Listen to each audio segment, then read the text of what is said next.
एका गावात एक आई आपल्या मुलासाठी रडत होती. कोणीही त्याला वाचवू शकत नव्हतं.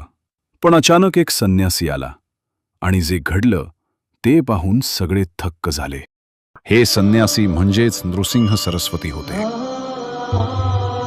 भक्तजन हो, आज आपण या कथेच्या माध्यमातून श्री नृसिंह सरस्वती महाराजांचे सामर्थ्य आणि महात्म्य कसे आहे हे जाणून घेणार आहोत. महाराष्ट्रातील करंजा नगरीत एका पवित्र कुटुंबात नृसिंह सरस्वतींचा जन्म झाला.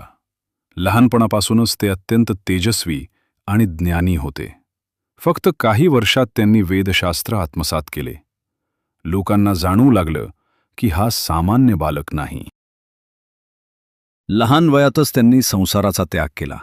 ते म्हणाले, मी लोकांच्या उद्धारासाठी आहे, आणि त्यांनी संन्यास स्वीकारून देशभर भ्रमण सुरू केलं. हे भ्रमण करत असताना त्यांनी समाजातील लोकांना भक्तीचे महात्म्य, नामस्मरणाचे महत्त्व पटवून दिले. एक दिवस ते एका गावात आले. तिथे एक स्त्री आपल्या आजारी मुलासाठी रडत होती. मुलगा मृत्यूसारख्या अवस्थेत होता.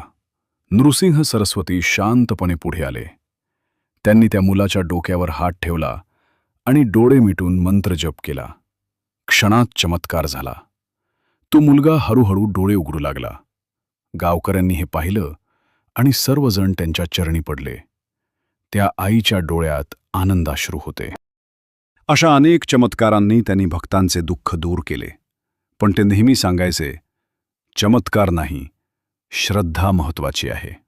त्यांनी लोकांना सत्य, धर्म आणि भक्तीचा मार्ग दाखवला. नृसिंह सरस्वतींची कथा आपल्याला शिकवते की देवावर पूर्ण विश्वास ठेवा.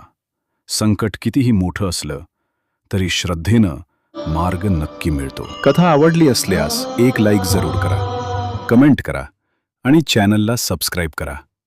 धन्यवाद.